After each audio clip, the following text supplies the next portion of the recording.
এই কূଅ ମହାମୃତ୍ୟୁଞ୍ଜୟ କୂଅ ଯେଉଁଠି ପାଣି ଉଠା ହେଇକି ସମସ୍ତଙ୍କୁ ଦିଆଯାଉଛି। ମହାପ୍ରଭୁଙ୍କର ଏ ହେଉଛନ୍ତି ପ୍ରଭୁଙ୍କର କାମ କଥା ସେବକ।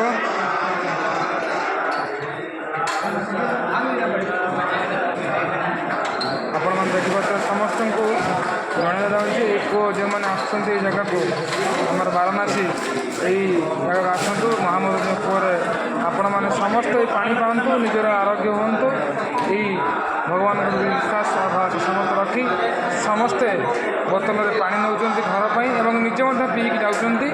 ଏଇ ହେଉଛି ମହାପ୍ରଭୁଙ୍କର ମହାଦେବଙ୍କର ସେଇ ମହାପ୍ରଭୁଙ୍କ କୂଅ, ମହାମୃତ୍ୟୁଞ୍ଜୟ କୂଅ।